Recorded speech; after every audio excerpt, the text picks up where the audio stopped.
谢盛副主任，请就座。 Ladies and gentlemen, distinguished hosts, thank you very much for the invitation to be here today. Give you some ideas, stimulate some thought, some strategies that maybe you can use within the work that you're doing. So, to get things started.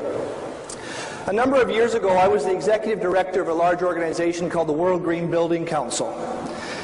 We worked very hard with the United Nations, World Business Council for Sustainable Development, and others to try and really figure out a process to educate people on green buildings. How do we transform a marketplace? And that's really part of my message today, is that transformation. 60 countries now work together under the World Green Building Council to make an impact and make a difference. We look at the fact that the global construction sector is a $4.7 trillion industry, one of the biggest industries in the world. If we have an opportunity to make an impact in this sector, hopefully we can start moving towards change. But we look at the marketplace today. Only 8% of buildings are high performance or green buildings. Only 6% of transportation uses anything other than traditional gasoline. Only 15% of our energy actually comes from renewables. We look at what the United Nations says about population growth. 6.5 to 7 billion people on this planet right now, potentially growing to 9 billion people by 2050. 70% of us will be living in urban centers. There are 18 megacities on this planet right now.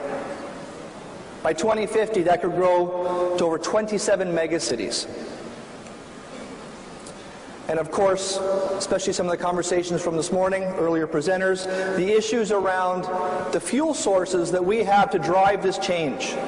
Population's growing. The access to oil is going fast. And in fact, the ability to utilize and get cheap fossil fuels is drastically going down. So we take a look at what this means together. In 1990, there was 1.6 billion people on this planet. We've had a rapid increase in that population growth. We know that our fossil fuels are going down. And eventually there's going to be a point where on the other side of that threshold, the air quality, the carbon emissions, toxins, byproducts are going to be too much to bear. And we're working very hard right now to find ways to satisfy that hunger. What a green building is about, and ask for it. Billions of dollars being sunk into energy security, clean energy and clean technologies. The leadership of China. Leaders in the world for total investments in renewable energy and energy efficiency. Our economy is based on lumber, oil, mining, natural gas. All very carbon-intensive elements that drive our economy. Buildings or other forms of communication in the works right now that will surpass this, and that's what I hope for. But it's that ability to create the leadership between industry that we're masters at more than one sector, more than one thing. Astronauts, medical, astronomers, they really bridge the opportunity to showcase to people what it is we talked about when it comes to green living. They would come together at different trade shows. Success to see these pictures.